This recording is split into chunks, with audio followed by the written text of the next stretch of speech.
हमारे सार्वजनिक क्षेत्रों के बैंक आज मजबूत और लाभदायक है। सार्वजनिक क्षेत्रों के बैंकों के लाभ 2023-24 में 1.4 लाख करोड़ रुपये को पार कर गया, जो पिछले वर्षों की तुलना में 35% अधिक है। हमारे बैंकों की मजबूती उन्हें ऋण आधार का विस्तार करने और राष्ट्र के आर्थिक विकास में योगदान करने के लिए सक्षम बनाती है। सरकारी बैंकों का एनपीए भी लगातार कम हो रही है। आज एसबीआई रिकॉर्ड मुनाफे पर है। आज एलआईसी पहले से कहीं अधिक मजबूत है। आज एचएएल भी देश की डिफेंस इंडस्ट्री को ताकत दे रही है। आज जीएसटी भारत की इकोनॉमी को फॉर्मलाइज करने का, व्यापार कारोबार को आसान बनाने का माध्यम बना रहे हैं। अप्रैल महीने में पहली बार जीएसटी कलेक्शन ने 2 लाख करोड़ रुपये का स्तर पार कर गया है। इससे राज्यों की आर्थिक ताकत भी बढ़ी है। डिजिटल इंडिया और डिजिटल पेमेंट्स के प्रति भी आज पूरा विश्व आकर्षित हो रही है। माननीय सदस्यगण, एक सशक्त भारत के लिए हमारे सैन्य बलों में आधुनिकता जरूरी है। युद्ध की स्थिति में हम सर्वश्रेष्ठ रहे, इसके लिए सेनाओं में रिफॉर्म्स की प्रक्रिया निरंतर जारी रहनी चाहिए। इसी सोच के साथ मेरी सरकार ने बीते 10 वर्षों में डिफेंस सेक्टर में अनेक रिफॉर्म्स किए हैं। जीडीएस जैसे रिफॉर्म्स ने हमारी सेनाओं को नई मजबूती दी है। मेरी सरकार ने डिफेंस सेक्टर को आत्मनिर्भर बनाने के कई महत्वपूर्ण कदम उठाए हैं। ऑर्डिनेंस फैक्ट्रीज के रिफॉर्म से डिफेंस सेक्टर को बहुत लाभ हुआ है। 40 से अधिक ऑर्डिनेंस फैक्ट्रीज को 7 निगमों में संगठित करने से उनकी क्षमता और दक्षता दोनों बढ़ी है। ऐसे ही रिफॉर्म्स के कारण भारत आज 1 लाख करोड़ रुपये से अधिक की डिफेंस मैन्युफैक्चरिंग कर रहा है। पिछले एक दशक में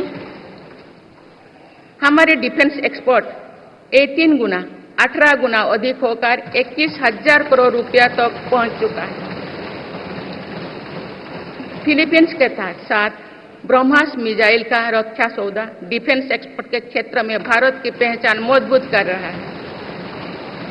सरकार ने युवाओं और उनके स्टार्टअप्स को बढ़ावा देकर आत्मनिर्भर डिफेंस सेक्टर की मजबूत नींव तैयार की है।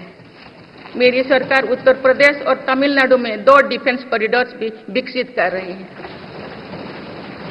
हम सभी के लिए एक खुशी की बात है कि पिछले वर्ष हमारी सैन्य जरूरतों की लगभग 70% खरीद भारतीय उद्योगों से ही की गई है। हमारी सेनाओं ने 500 से अधिक सैन्य साजो सामान को विदेशों में नहीं मंगाना तय किया है। ये सभी हथियार और उपकरण अब सिर्फ भारतीय कंपनियों से ही खरीद की जाएगी। मेरी सरकार ने सैनिकों के हितों को भी हमेशा प्राथमिकता दी है। तभी 4 दशक के बाद वन रैंक वन पेंशन को लागू किया गया है। इसके तहत अब तक 1,20,000 करोड़ रुपया दिए जा चुके हैं। शहीद सैनिकों के सम्मान के लिए सरकार ने कर्तव्य पथ के एक छोर पर नेशनल वॉर मेमोरियल की स्थापना भी की है। ये प्रयास केवल वीर जवानों के प्रति कृतज्ञ राष्ट्र का नमन ही नहीं है, बल्कि राष्ट्र प्रथम की अनवरत प्रेरणा का स्रोत भी है। माननीय सदस्यगण, मेरी सरकार देश के हर युवा को बड़े सपने देखने और उन्हें साकार करने के लिए जरूरी माहौल बनाने में जुटी है। बीते 10 वर्षों में ऐसे हर अवरोध को हटाया गया है जिसके कारण युवाओं को परेशानी थी। पहले अपने ही प्रमाण पत्रों को अटेस्ट करने के लिए युवाओं को भटकना पड़ता था। अब युवा सेल्फ अटेस्टेड करने का काम कर रहे हैं। केंद्र सरकार की ग्रुप सी, ग्रुप डी भर्तियों से इंटरव्यू को खत्म किया गया है। पहले जो विद्यार्थी सिर्फ भारतीय भाषा में पढ़ाई करते थे, उनके साथ अन्याय की जाती थी। मेरी सरकार ने नई राष्ट्रीय शिक्षा नीति लागू कर इस अन्याय को दूर करने के लिए कदम उठाए। युवाओं को अब भारतीय भाषा में इंजीनियरिंग की पढ़ाई का विकल्प भी मिला। विगत 10 वर्ष में देश में 7 नई IIT, 16 ट्रिपल IIT, 7 IIM, 15 नए एम्स, 315 मेडिकल कॉलेज और 390 विश्वविद्यालय स्थापित किया गया है। मेरी सरकार इन संस्थानों को और मजबूत बनाकर आवश्यकता के अनुसार इनकी संस्था को भी बढ़ाएंगे।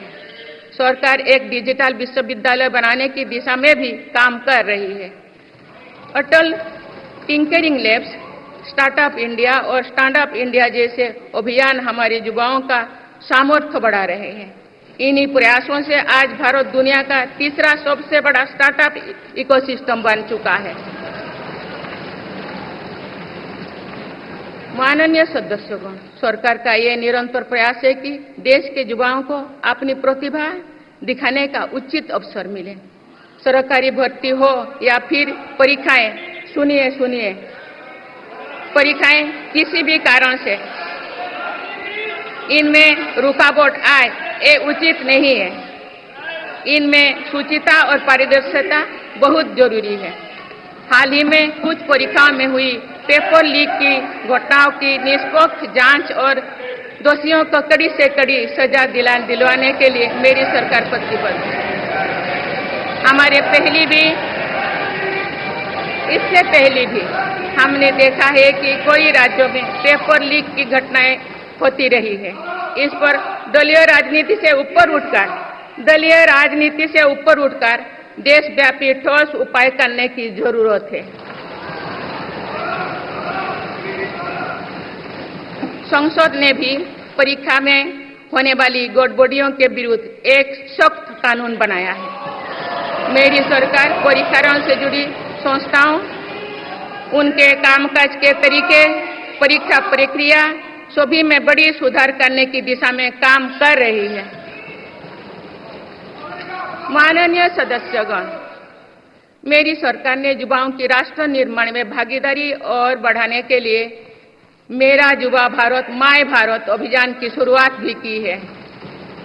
इसमें अब तक 1.5 करोड़ से अधिक युवाओं का पंजीकरण हो चुका है। इस पहल से युवाओं में नेतृत्व कौशल और सेवा भावना का बीजारोपण होगा। आज हमारे युवाओं को खेलों में भी आगे बढ़ने के नए अवसर मिल रहे हैं। मेरी सरकार के प्रभावी प्रयासों का परिणाम है कि भारत के युवा खिलाड़ी वैश्विक मंचों पर रिकॉर्ड संख्या में मेडल्स जीत रहे हैं। कुछ ही दिनों बाद पेरिस ओलंपिक्स में भी शुरू होने वाले जा रहे हैं। ओलंपिक्स में देश का प्रतिनिधित्व करने वाले हर खिलाड़ी पर हमें गर्व है। मैं उन्हें अपनी शुभकामनाएं देती हूँ।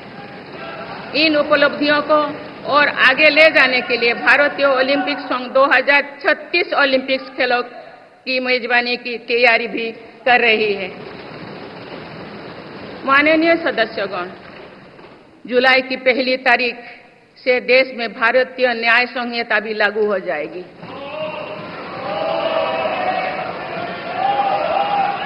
अंग्रेजी राज में गुलामों को दौड़ देने की मानसिकता थी।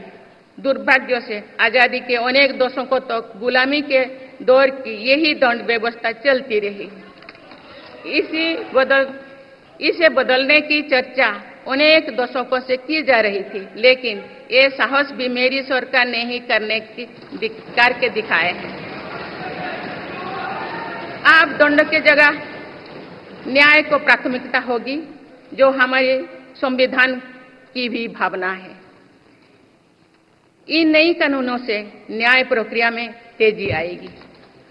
आज जो विदेश अलग अलग क्षेत्रों में गुलामी की मानसिकता से मुक्त पा रहे हैं, तो ये उस दिशा में बहुत बड़ा कदम है और ये हमारे स्वतंत्रता सेनानियों की सच्ची श्रद्धांजलि भी है। मेरा सरकार ने सीएए कानून के तहत शरणार्थियों को नागरिकता देना शुरू कर दिया है। इससे बंटवारे से पीड़ित अनेक परिवारों के लिए सम्मान का जीवन जीना तय हुआ है।